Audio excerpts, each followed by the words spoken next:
హాస్పిటల్లో డాక్టర్ గారు ఆపరేషన్ చేసినప్పుడు కొన్ని లీడింగ్లోకి మంచి ర్యాంక్లోకి వెళ్తాయి, బాగుంటారు పేషెంట్. కొన్ని ఫ్లాప్ కూడా అవుతూ ఉంటాయి. దానికి కారణం ఏంటంటే ఆ సమయంలో ఆ పేషెంట్ యొక్క ఉనికి అనేది మిగిలిన వారి కన్నా కూడా భిన్నముగా ఉండడం, కొంచెం తేడాగా ఉండడాన్ని ఎవరు చేయలేం. అది ఓకే. ఒక యోగా టీచర్ అనేవాళ్ళు ఉన్న 10 మంది అవనివ్వండి, 100 మంది అవనివ్వండి, not a matter. High BP ఉన్నవాళ్ళు ఇది చేయొద్దు, లో బీపీ ఉన్నవాళ్ళు చేయొద్దు, స్పీడ్ మూమెంట్స్ చేయించొద్దు నేను లేనప్పుడు అని చెప్తూ ఉంటాను కదా. ఇప్పుడు మీరు అర్థం చేసుకోండి నేను చెప్పేది. ఎందుకంటే ఒక పేషెంట్ లంగ్స్ కంప్లైంట్ ఉన్న పేషెంట్కి మనం ఏం చెప్పాలి, మనం ఏమి చెప్పకూడదు. యోగా అనేది ఒక ఔషధమే, కానీ అది అనవసరంగా ఉపయోగిస్తే అది విషం అవ్వచ్చు. కావాల్సిన ప్రాణాయామాలు ఫోర్స్ ఏమి చేయకూడదు, number 1 point.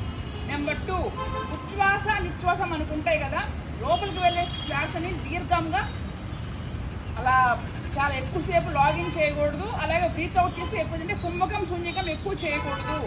Number 3, bhastrika, balloon breath అంటారు. అది చాలా చాలా డేంజర్.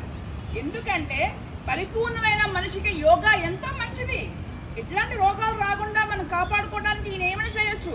ఆల్రెడీ నువ్వు ప్రాబ్లంలో ఉన్న మనిషికి ఏ ప్రాణాయామ చెప్పాలి, దానివల్ల ఆయనకి ఏం జరుగుతుందంటే మినిమం అనేది ఇక్కడ కూర్చుని ఈ స్థానం నాకు ఇచ్చారు. ఒక గురువుగా నన్ను చూస్తారు. ఒక మేడం అనే పదం ఒక మనిషిని పిలవాలంటే ఊరినే పిలుస్తామా? ఎంత గౌరవం ఉంటేనే అందరూ టీచర్లు, డాక్టర్లు, ఇంజనీర్లు, జడ్జెస్ ఉన్నారు, కలెక్టర్లు ఉన్నారు. మనం ఎలా నిలబెట్టుకోవాలి అంటే చిన్న న్యాయం, బద్ధకం లేకుండా అమ్మ మీరు ఇది చేయకూడదమ్మా, ఇది ఎగ్జామ్షన్ ఉంది చేయకూడదు, అమ్మ మీరు ఇది చేయకూడదమ్మా, ఇది మీరు చేయకూడదమ్మా అని చెప్పాలి. ప్రతి మనిషికి కూడా ప్రతి ఒక్కటి వేరియేషన్స్ ఉంటాయి. ఐ రిక్వెస్ట్ యూ, ఇవాళ నా దగ్గర 40+ ఒక ఆవిడ వచ్చి కన్సీవ్ అయ్యారు అంటే అది ఊర్లు పాకపోవచ్చు. కానీ ఒక మనిషికి అనారోగ్యం వచ్చింది అంటే మాత్రం చాలా ప్రభావం చేస్తుంది మనుషుల్లో.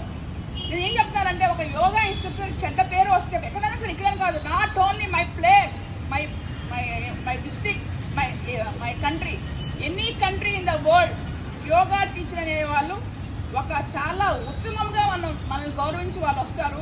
ప్రతి ఒక్కరికి ఈ అమ్మాయికి ప్రాబ్లం ఉంది, నువ్వు చేయబాకమ్మా, నువ్వు చెయ్యమ్మా విడమ్మని చెప్పగలిగితేనే క్లాసులు చెప్పాలి. గురువుల యొక్క ఆశయాన్ని మనం నిర్వర్తించిన వాళ్ళమే ఉంటాం. ఫుల్గా మెడిటేషను, చంద్రవేది, భ్రామరి, ఉజ్జయిని, అనులోమ విలోమ ప్రాణాయామం అద్భుతంగా చిన్న పోస్చర్స్ సునాయాసంగా చేసుకుంటే వారికి ఇబ్బంది ఉండదు. ఫోర్స్ అవుట్స్ చేయడము. Bhastrika is a very dangerous of lungs and heart complaint.